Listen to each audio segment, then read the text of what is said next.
Do you find speaking task 1 difficult? Do you speak in short, simple sentences? Do you use only the present simple tense?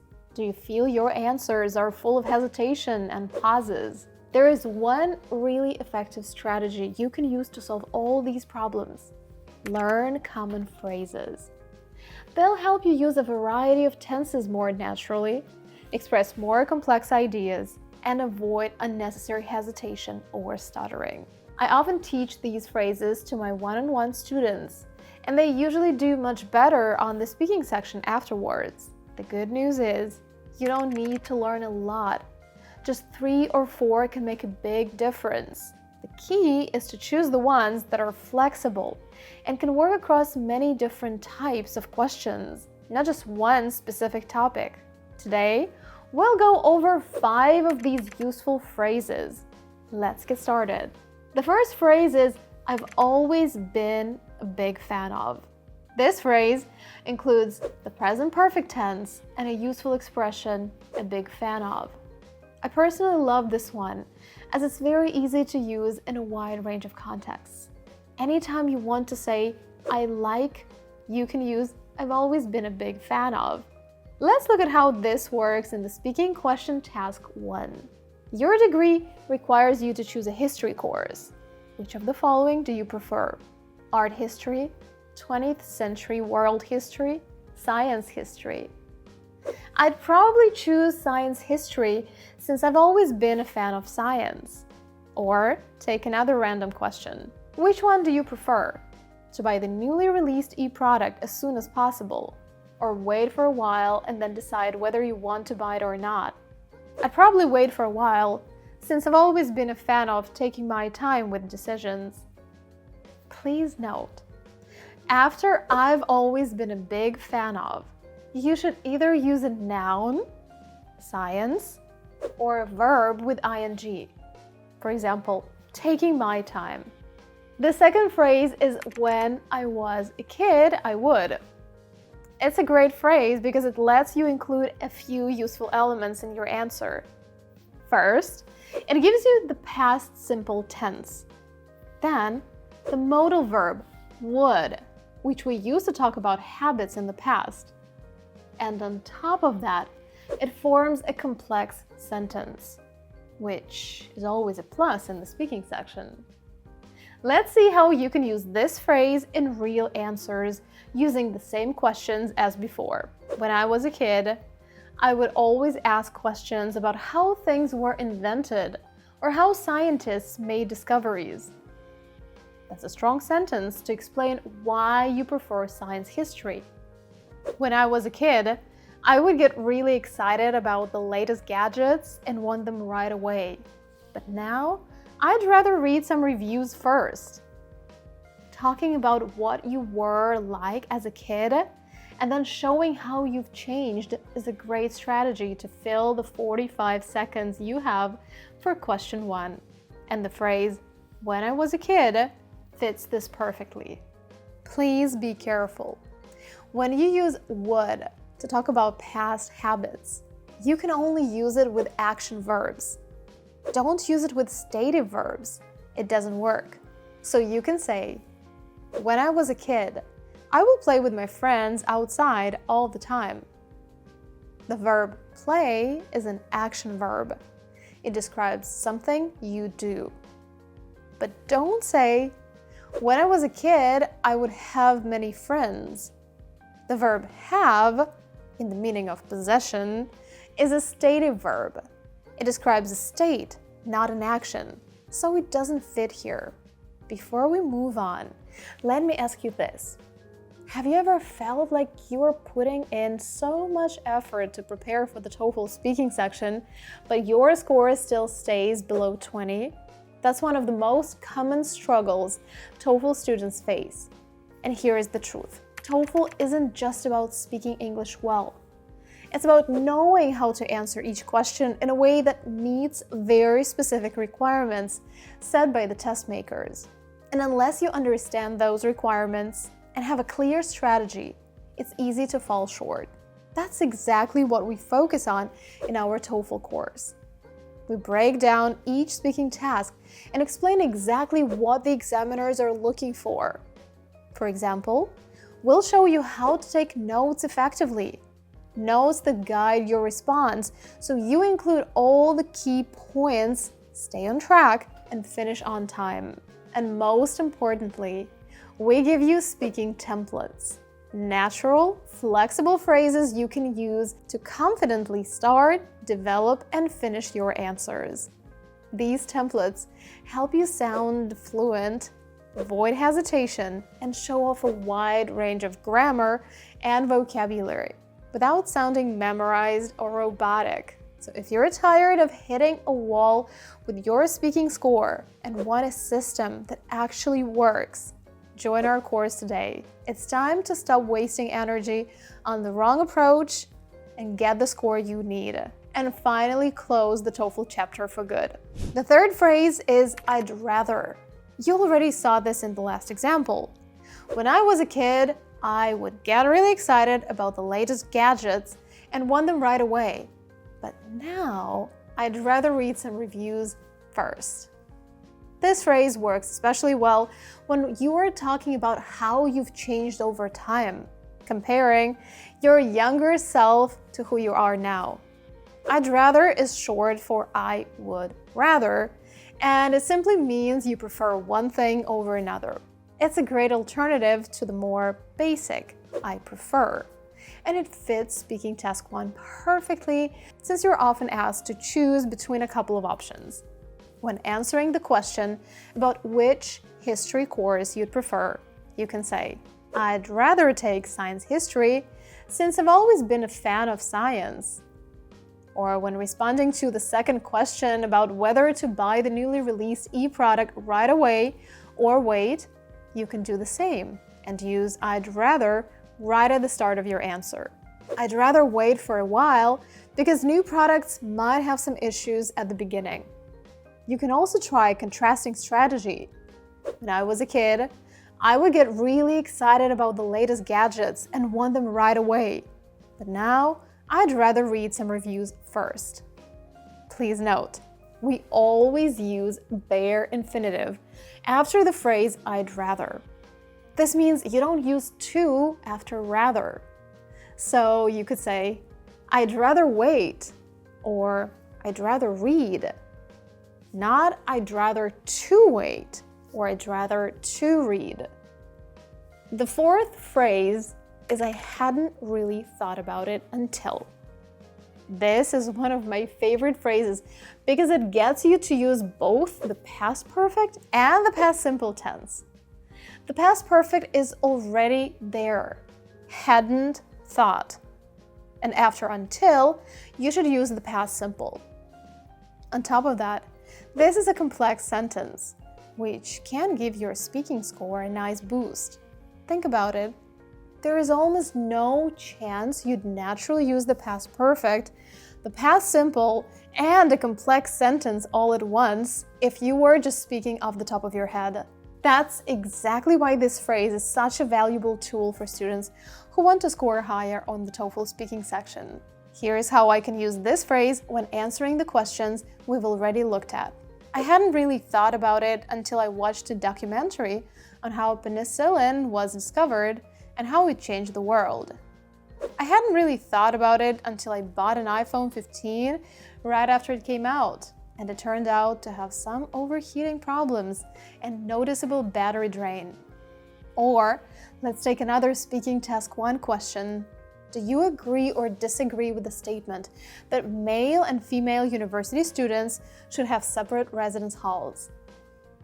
You can still use the phrase, I hadn't really thought about it until when answering. For example, I hadn't really thought about it until one of my friends told me about her dorm experience. Great! Now the final phrase is, I'll never forget how.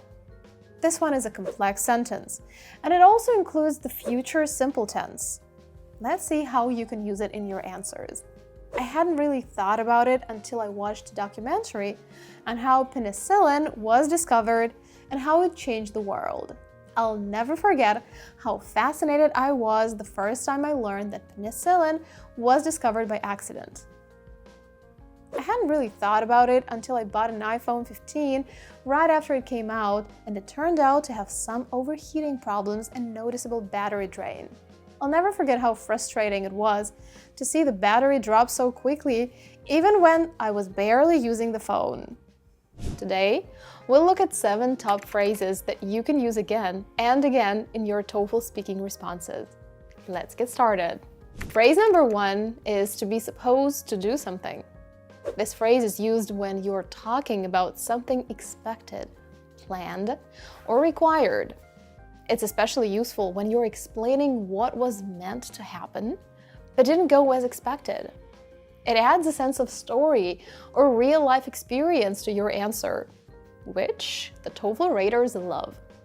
TOEFL speaking example. I was supposed to meet my group at 10 a.m. to start the project, but they got delayed, so I had to begin without them. In my one-on-one sessions, as I correct students' speaking responses, I always remind them not to include too many fancy expressions and phrases in their answers. Instead, they should aim to sound natural, as if they're talking to a friend. And this phrase is a great way to achieve that. You won't believe it, but in about 30% of cases, when a student relaxes and stops stressing about timing and providing relevant reasons, they immediately score 2 or 3 points higher. I've had students who consistently scored 3 out of 4 on question 1, but after we addressed their mental blocks, their scores jumped to 3.5 out of 4, or even 4 out of 4, sometimes after just one lesson. So never panic when answering question 1 and keep your vocabulary natural. Now, phrase number 2 is to have a hard time doing something. This is a natural way to describe challenges or difficulties you've faced.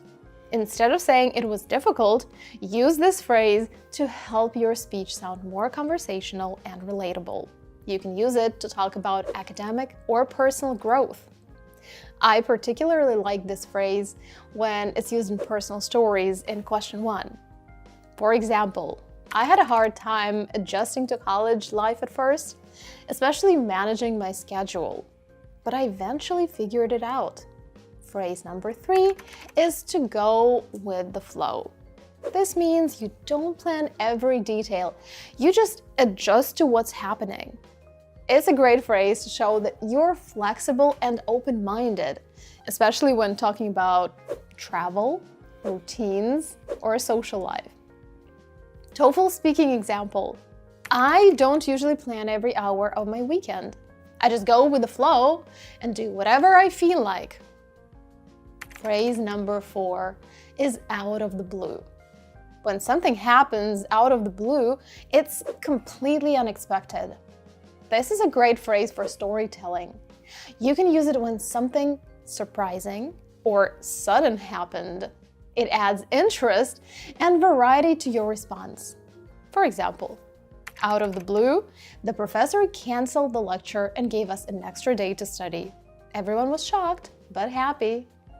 Again, I want you to remember that having a solid list of universal and natural expressions not only helps you sound fluent and natural, but also allows you to generate ideas in question 1 and express your opinion more concisely in questions 2, 3, and 4. So I suggest you start compiling a list of such phrases, and the 7 phrases we'll cover today can be the first ones on your list. When I work with students individually, I always share a list of expressions I've created specifically for the TOEFL speaking section. Then we drill answer after answer, making sure they start using these phrases automatically without overthinking. This helps turn the phrases into their active vocabulary. So on test day, they can use them freely, even under pressure. This ensures they consistently score high. You can practice the same way on the LinguaTOEFL platform. Go to the speaking section training, Choose question 1 and answer at least 5 questions every day, aiming to use 5 expressions from your list in each answer. Practicing this way for at least 4 to 5 days will significantly improve your speaking score. Now, phrase number 5 is "it's up to you." This phrase is perfect when discussing choices or preferences. It shows that decisions depend on the person and adds a nice balance to your responses when comparing two sides or giving advice. When answering question 1 of the TOEFL speaking section, you can say, "Some students like studying in the library, while others prefer their dorms. It's really up to you and your study style." Or, "I've realized that your choice of major is entirely up to you, and nobody should influence your decision." Phrase number 6 is "generally speaking." This phrase is great for giving an overview or a common trend. It works well when you want to make a general point about habits, opinions, or experiences. It also sounds slightly more polished, which can improve the impression you make during the speaking section. You can say, "Generally speaking, I study better in quiet places, like the library, because I get distracted easily in noisy environments." Do you need help practicing phrases like these with real feedback? Our TOEFL course is designed to make you sound natural and confident without memorizing scripts. You'll learn how to build your answers step by step and get personal tips from me in the Pro package. Whether you're aiming for 100 plus or 110 plus, our training helps you get there faster and smarter. Check it out if you're ready to speak with ease on test day. Now, phrase number 7 is to come in handy. Use this word when you want to say that something turned out to be useful. It's great for discussing past experiences that later helped you in a new situation. TOEFL speaking example: "I didn't think learning Excel would matter much, but when I started my internship, those skills really came in handy." These 7 expressions may seem simple, but they can make a big difference. The key is to practice them until they feel natural. Try answering different TOEFL speaking prompts using 1 or 2 of these phrases each time. That way, on test day, you'll use them automatically without overthinking. And remember, you don't need complicated vocabulary to impress the TOEFL raters. You just need to sound clear, confident, and natural. So in this video, I decided to share 12 idiomatic vocabulary items with you that can easily become an integral part of your answers on the TOEFL speaking test. Let's get started. The first phrase on our list is to pull an all-nighter. It means to stay up all night. We're about to pull an all-nighter. You can pull an all-nighter to study for an important exam. I've answered tons of TOEFL speaking questions, and believe me, this expression can come in handy for many of them. Let's take a look at the prompt I showed you at the beginning of this video. It says, "You've been very busy and unable to prepare for the exam tomorrow. You can either stay up late to study and sleep less, or study less and get a full night's sleep. Which will you choose?" When answering this question, you can give a personal example of how you used to pull an all-nighter every time you prepared for an important test. You can use it in situations with either a positive or a negative result. For example, I remember back in college, I'd pull an all-nighter every time I had an important test coming up. I'd shut myself in my room and really focus on reviewing all the material we'd covered earlier. This strategy was very effective and allowed me to ace all my exams. You could also say, "In my freshman year of college, I used to pull an all-nighter before an important test and try to quickly review everything we'd covered. But this strategy didn't work for me. Since I barely slept, I felt miserable the day of the test and couldn't remember anything I'd learned the night before. I ended up failing a few exams and realized that getting a full night's sleep was much more important than cramming at the last minute." As you can see, you can use this example to your advantage, depending on your point of view. Also, this kind of example can work for other questions, not just those related to sleep. The next 2 helpful phrases to use on the speaking test are ace and pass with flying colors. They both mean to do something very successfully. We often use these expressions in connection with exams. For example, to ace an exam, or to pass an exam with flying colors, which means to get an A or the equivalent. In my previous example, I said, "This strategy was very effective and allowed me to ace all my exams." On the TOEFL, you'll always be talking about college life, so these two idioms may come up quite often.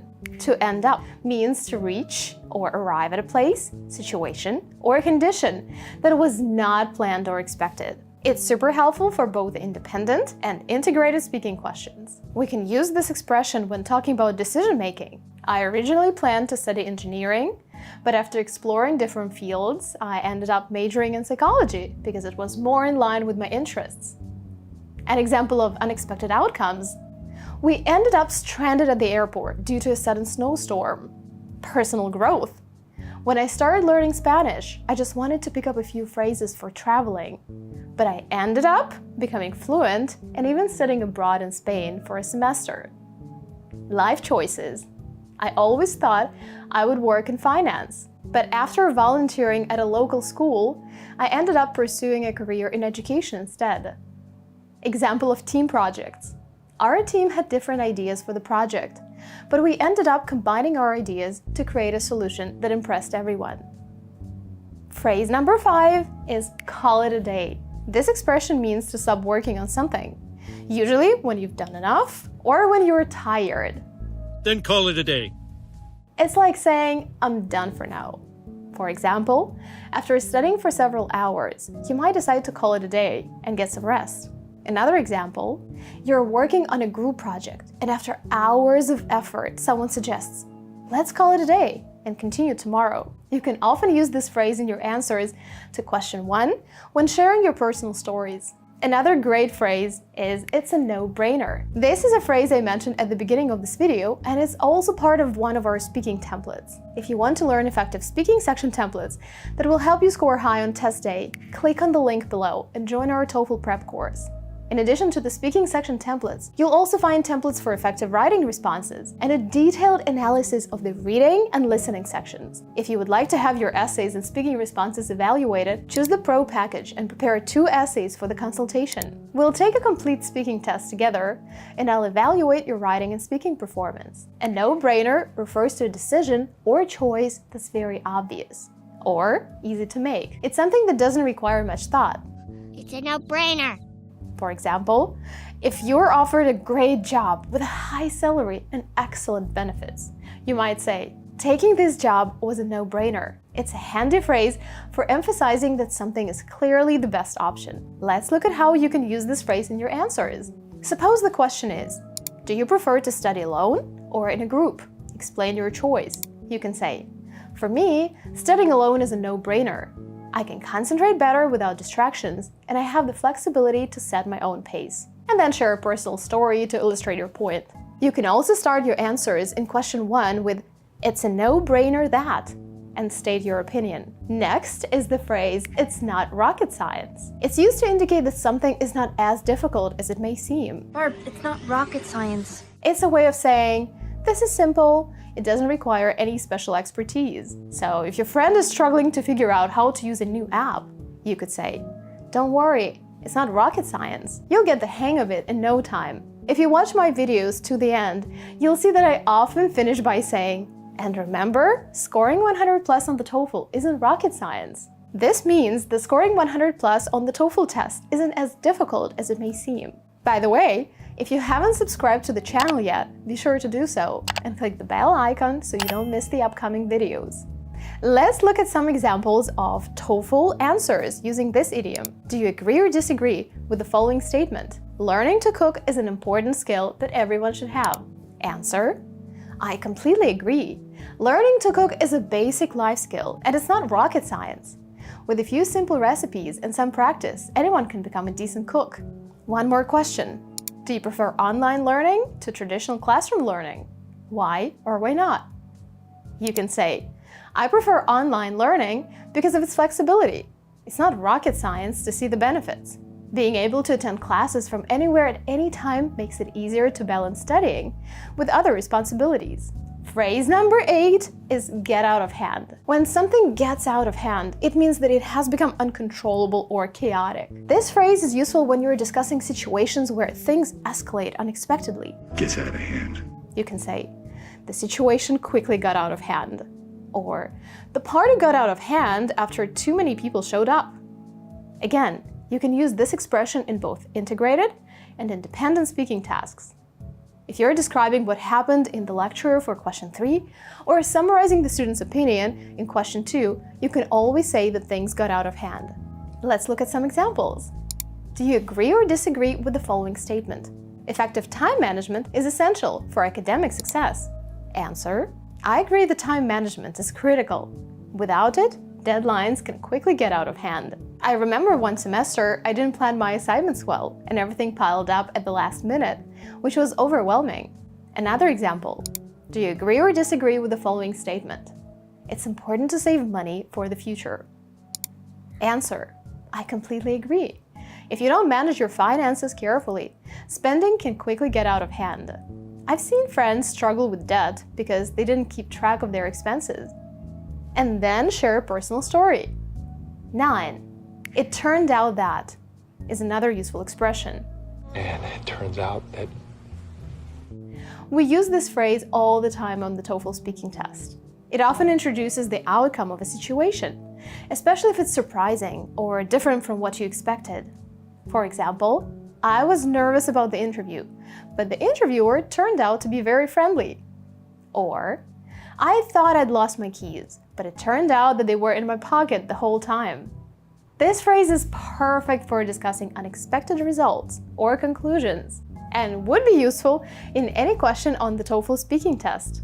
Phrase number 10 is cram for exams. To cram means to study intensively over a short period of time, usually just before an exam. Cramming for midterms? This is a common strategy for students who are trying to learn a lot of material at the last minute. Remember, I used this phrase in my earlier answer. I said, I ended up failing a few exams and realized that getting a full night's sleep was much more important than cramming at the last minute.